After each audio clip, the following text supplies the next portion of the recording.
जैसा आपका सवाल है कि टेम्परेचर ज़्यादा है और गन्ने की पत्ती जो है वो पानी उड़ा देती है, तो इसके लिए गन्ना सूखा सूखा दिखाई देता है।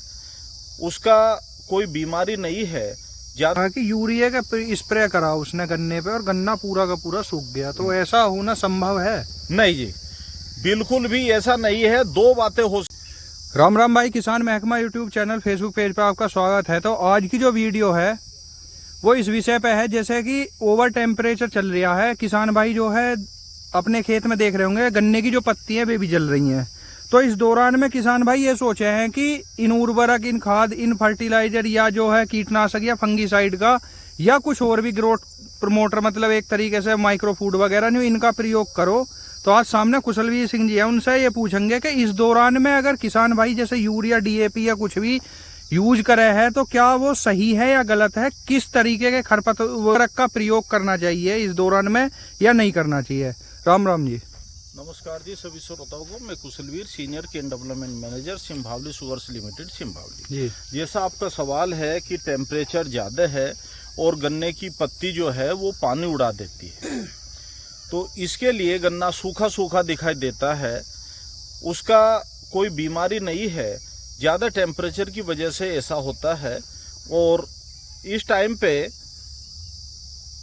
डीएपी फर्टिलाइजर का तो कोई मतलब नहीं बैठता। डीएपी या एनपीके तो बुआई के समय दिया जाता है। यूरिया की जो बात है, 180 किलोग्राम नाइट्रोजन जो कही जाती है, जिसमें कहा जाता है 1/3 बुआई के समय और 2/3 3 किस्तों में देना चाहिए।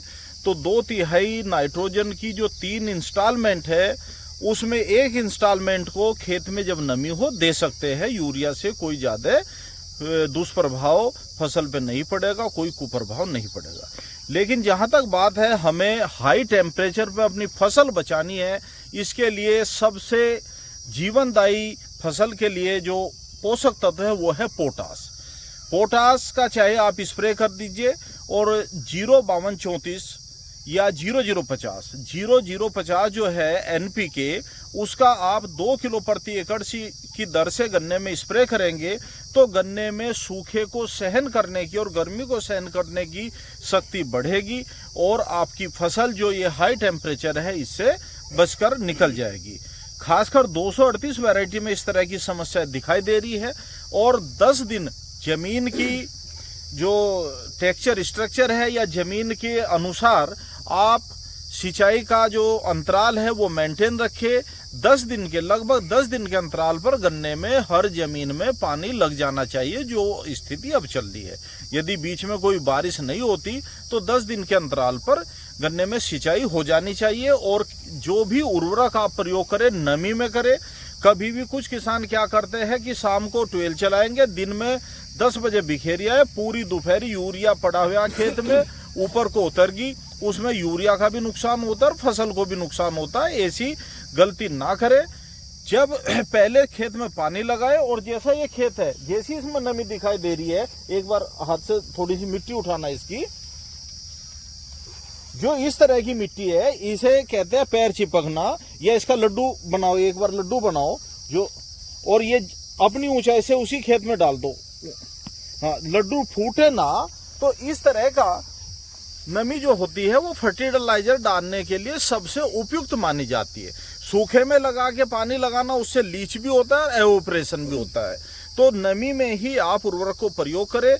और एनपीके में कहा जाए तो 0050 है, जिसमें पोटास होता है, उसका आप 2 किलो प्रति एकड़ की दर से स्प्रे जरूर करें।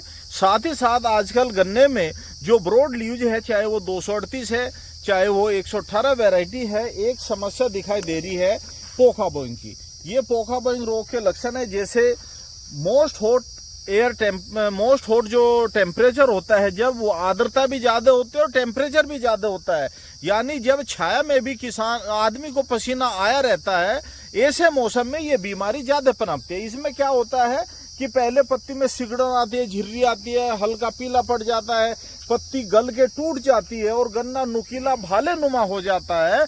तो ये गन्ने की पूरी तरह से बढ़वार को रोक देती है और कई बार ये इस तरह का रोग अटैक करता है।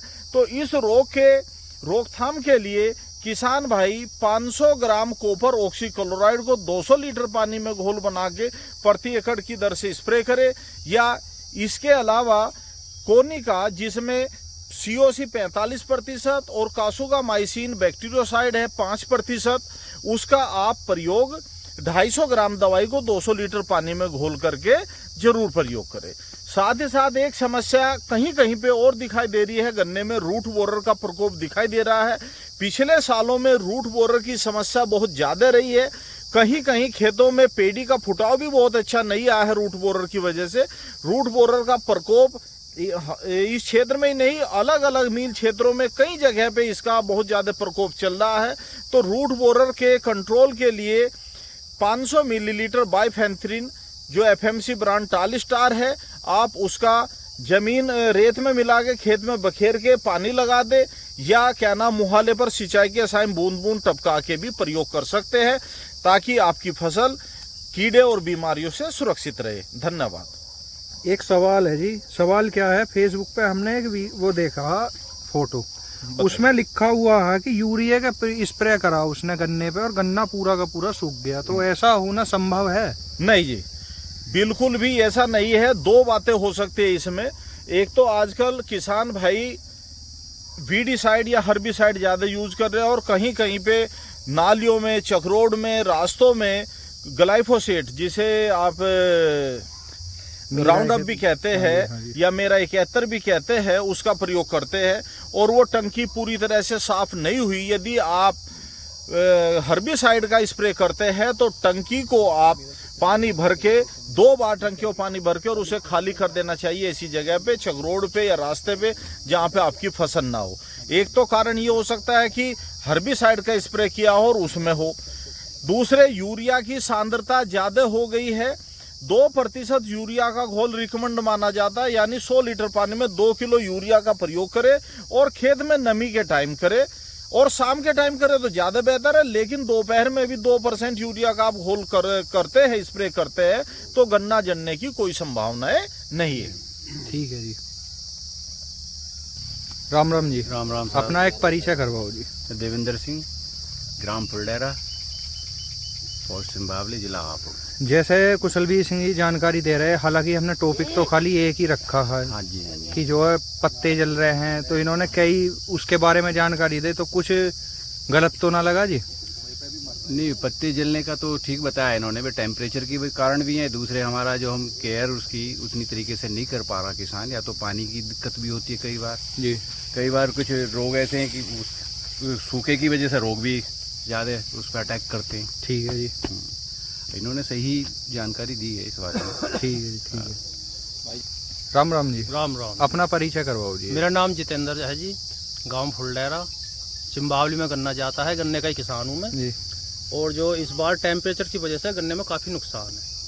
ओवर टेम्परेचर की वजह से? हाँ ना जी, ओवर टेम्परेचर की वजह से। दरअसल में ऐसा है, अब की बार जो टाइम से पहले पोका बोइंग देखने में मिल रहा है जी जी जी। हाँ जी। ठीक है जी। बाकी वीडियो जैसे जानकारी दी है, कैसा लगा जी? जानकारी से अनुसार ही हम वैसे जी खेती कर रहे हैं, और उससे हमें कुछ फायदा भी मिल रहा है। ठीक। जानकारी के अनुसार ठीक, काफ़ी फायदा मिल रहा है। धन्यवाद। राम राम भैया। राम। अपना परिचय करवाओ। मेरा नाम उज्जवल चौधरी है, मैं ग्राम फुलडेरा का रहने वाला हूँ, सिंबावली ब्लॉक, जिला हापुड़। जैसे कुशलवीर सिंह जी जानकारी दे रहे हैं गन्ने के बारे में, तो कुछ सही सी लगी या ऐसे ही लगा मामला? हाँ जी, सही सी दे रहे हैं, सारी जानकारी मुताबिक अपने भाई जो इन्होंने बताई है, सारी जानकारी सही प्राप्त कर रहे हैं ये। ठीक है जी, ठीक है।